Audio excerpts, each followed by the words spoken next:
African American Vernacular English, Black English Vernacular, Ebonics, or slang, as it's commonly misrepresented as, is a dialect of Standard American English most commonly used by the Black community in the United States.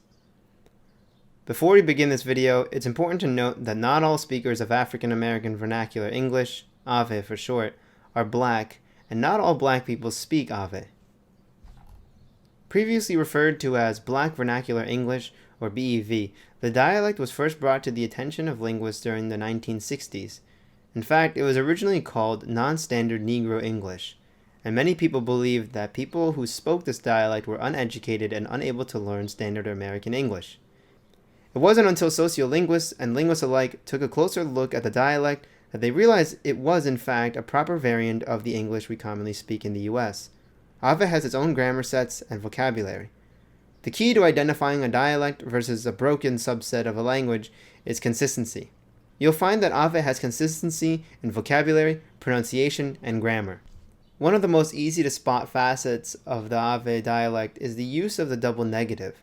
For instance, he ain't no cook means he is not a cook. Another rule is the omission of subject-verb agreement. Take a look at he do what he wants, which in Standard American English would be he does what he wants. A third feature of the AVE grammar is the omission of is and are in their present tense. You a big boy now, not no little kid. When it comes to pronunciation, the final consonant is usually omitted, such as he ain't got no style, which in Standard American English would be pronounced he ain't got no style. Finally, on the vocabulary side, the term be often refers to a habitual action such as he be selling books, meaning he usually or always sells books.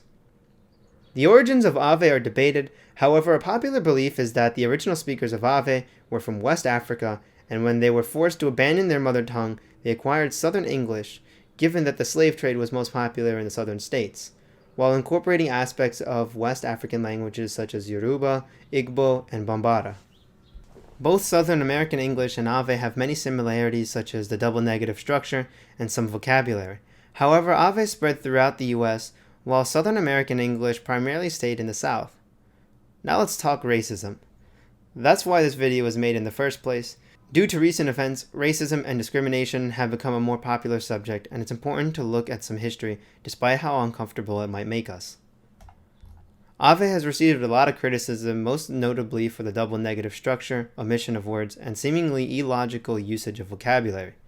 During the 19th and 20th centuries, many argued that the usage of double negatives showed inherent flaws in logic.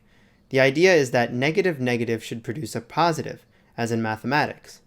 However, AVE and other English dialects aren't the only ones to utilize the double negatives. By the way, the proper term of using two negatives that don't cancel each other out is a negative concord.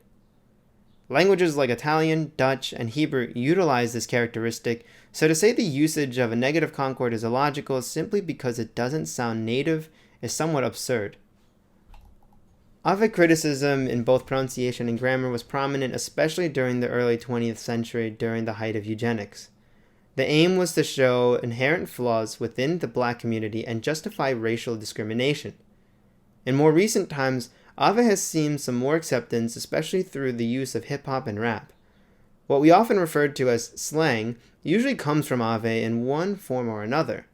However, not many people adopt the entirety of the dialect, thus creating the confusion between slang and dialect. For instance, one might start using the vocabulary popular in AVE and only some of the grammar, thus creating inconsistency and confusion. So why do people speak AVE if it has sparked a lot of negative controversy? Why not just adopt American Standard English or adopt the language or dialect that won't make them look inferior in the eyes of the institutions? Well, aside from the dope-ass music produced in AVE, it comes down to identity. You see, language expresses who we are. It is one of the most powerful ways we can convey our identity to our audience. To change our vocabulary, grammar structure, and pronunciation means to surrender our identity and conform to a superior identity set forth by pseudoscience and ignorance. Whether this is ethical or unethical is for you to decide, but hopefully this has shed some light on a sensitive subject that you can now see from a different angle. That's all for today. Thank you for watching, and I'll see you in my next video.